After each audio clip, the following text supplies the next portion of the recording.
Salut, aujourd'hui jour 30 du concept une vidéo pendant un mois et aujourd'hui je t'explique par quoi tu peux commencer si tu as envie d'être pilote automobile. C'est parti. Vous êtes nombreux et nombreuses à vouloir être pilote automobile et vous êtes très jeunes la plupart du temps quand vous me posez les questions. Donc je vais vous expliquer par quoi il va falloir commencer si vous voulez après évoluer.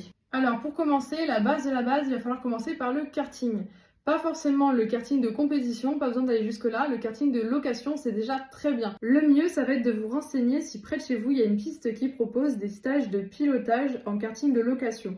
Si c'est le cas, inscrivez-vous, comme ça vous allez apprendre la base du pilotage et vous allez pouvoir déjà évoluer. S'ils le font, souvent après ils peuvent proposer aussi des cours de pilotage et donc là c'est plus régulier. Une fois que vous avez commencé à avoir cette base, il va falloir vous renseigner et aller sur SWS. Pour ça, rien de plus simple, il suffit juste d'aller sur un site internet, vous renseigner s'il y en a un près de chez vous et vous vous inscrivez. C'est un petit championnat où il y a vraiment tous les niveaux et j'insiste vraiment là-dessus sur tous les niveaux.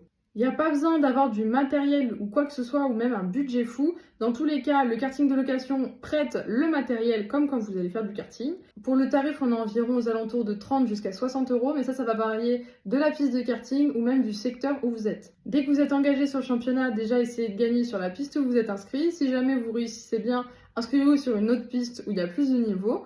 Ou même encore, vous pouvez passer au niveau supérieur, le karting de compétition. Vous avez la possibilité d'en louer ou encore d'en acheter un, mais là encore une fois on rentre dans des sacrés budgets. Mais vous, votre objectif c'est d'aller directement sur la piste en voiture. Donc pour ça, je vous explique la catégorie suivante. Pour la suite, je vais vous conseiller d'aller soit en Formule Renault, soit en F4. Ça se ressemble à peu près. Pour ça, rien de plus simple, il suffit juste de regarder près de chez vous si vous avez quelqu'un qui fait de la location de ça. Souvent, ceux qui proposent ça, c'est ceux qui font les petits coffrets pour pouvoir rouler avec des voitures de série sur circuit.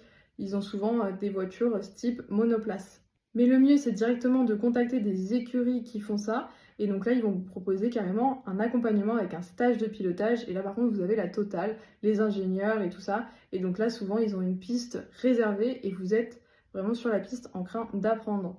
Donc c'est ce qu'il y a de mieux dans tous les cas pour apprendre.